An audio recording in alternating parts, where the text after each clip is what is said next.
And would you say, Inspector Castillo, that it was the accused's special brand of cigarettes found at the scene of the crime that led you to suspect that he might be something other than a devoted, bereaved husband? Objection, Your Honor. There's not a shred of evidence that my client has been anything other than a once devoted, now bereaved husband. Just because Mr. Capwell says it's true doesn't make it so. Objection sustained. Counsel, let's not get off on the wrong footing with this witness. Yes, Your Honor.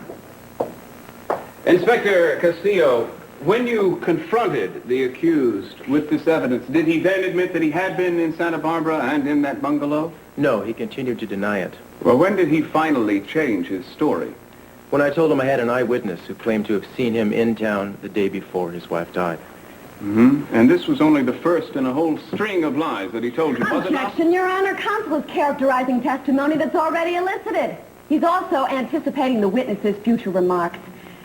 We ask the court to admonish Mr. Capwell to refrain from any more of these leading, suggestive, and otherwise prejudicial remarks. Mr. Capwell, you're out of order. I'll withdraw the question, Your Honor. Inspector Castillo, did you have any further conversations with Mr. Laurent regarding his wife's death? Yes, I did. And during the course of these, did any other inconsistencies turn up? Yes. Would you tell us what they were? Well, he stated at the beginning that he had no idea his wife wanted a divorce. Then he said that she had indeed told him she wanted one when he first came to town. Uh-huh. Go on.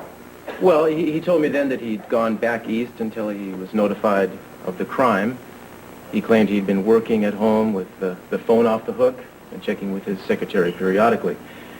Later, he admitted that he'd actually flown back to Santa Barbara and was in town the day Mrs. Laurent was attacked.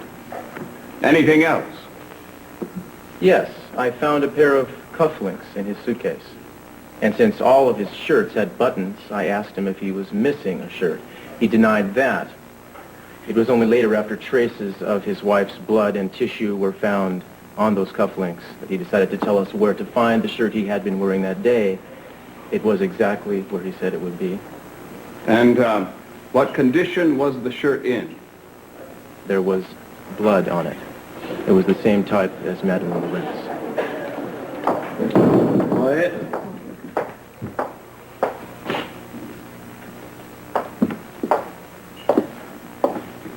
Is this the shirt and cufflinks that you found? Yes. Your Honor, I would like to submit this as Exhibits 13 and 14, respectively. Inspector Castillo, did David Laurent tell you why there was blood on his shirt?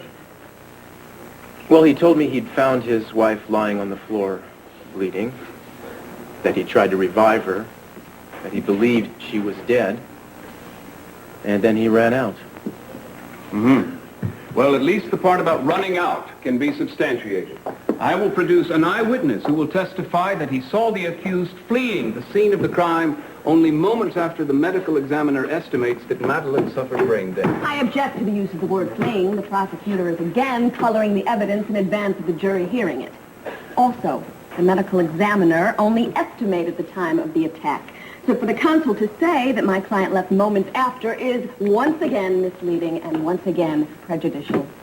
Mr. Capwell, you're out of order. I apologize, Your Honor. I'll refrain from discussing my eyewitness until after I've called them to the stand.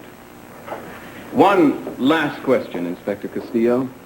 In your professional opinion, were David Laurent's actions those of a guilty man? Come on. Objection. Now, I've warned you, Mr. Capwell. I'm sorry, Your Honor. It won't happen again. I have no further questions for this witness. Your examination, Miss Wainwright.